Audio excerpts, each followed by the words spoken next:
MECO and I have been staring at each other for an entire minute now.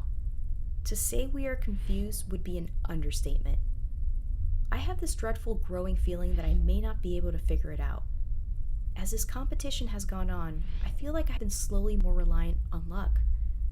For the first time in a while, I admitted to myself that I can't do this alone. So, I turned to MECO and said, "I need your help." MECO's eyes lit up green, indicating his processing setting. He said, "Let's start with what we know. Let's evaluate the line, yet present in the sky."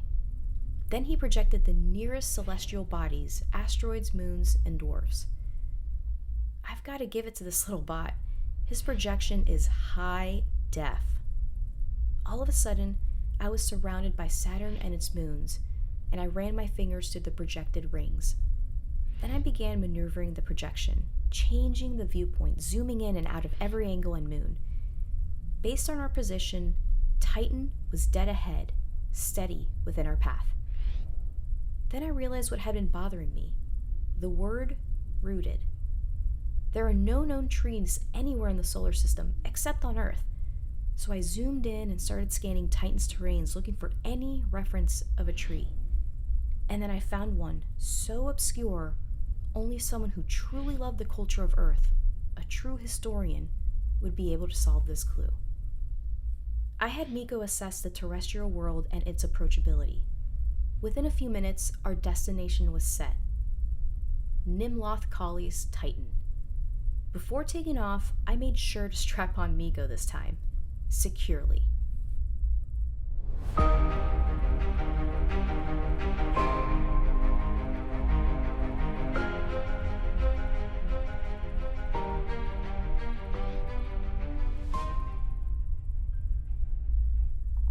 Our trip to Titan was unnervingly easy.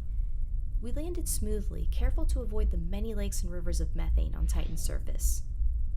MECO was unable to detect the golden coin while in the air, but immediately after landing, we began our search. I ended up following MECO, trusting his detection abilities until we made it to a calm lake, much larger than I'd ever seen before.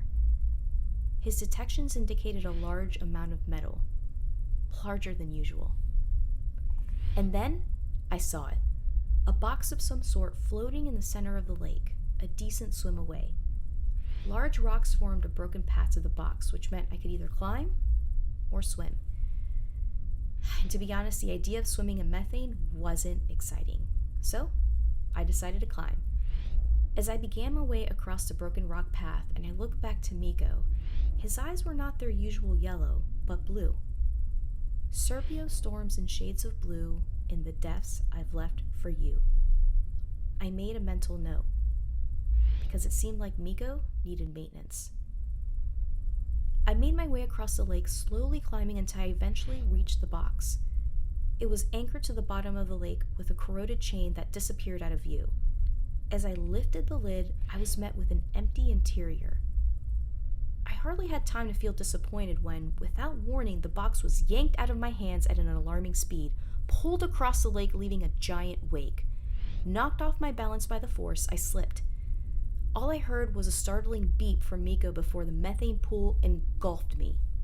Frantically, I surfaced, clutching the rock tightly. I made a move to quickly climb to safety, but I had this chilling feeling that I was being watched, so I lunged quickly to pull myself onto the rock, breathing really hard. I lost my breath again as a giant metallic snake rose from the water 5 meters away. Seconds. I literally had seconds. I watched at his mouth open, large silver fangs extending, ready to strike. So I bolted, scrambling across the rocks as quickly as I could, but the snake didn't attack. It simply just watched, giving me a sliver of hope that I might actually make it to shore. Then, it dove into the methane. Panic. All I felt was absolute panic before the robotic creature rose from the lake a foot away, towering over me, and lunged. Bracing myself, there was a flash of blue light and a screech of crackling electricity colliding metal.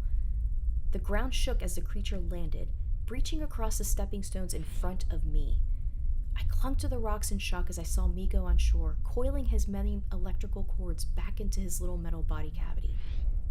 I watched as he flew towards me, beeping incoherently. He had electrocuted an entire lake. I found myself wondering what kind of bot I had partnered up with. Before I knew it, he was handing me 2 coins. I recognized Salita's medallion, but the other was a coin with an unusual emblem on it. A warning. Its dark metal rough and jagged with the image of a hydra. I don't remember coming back to the ship.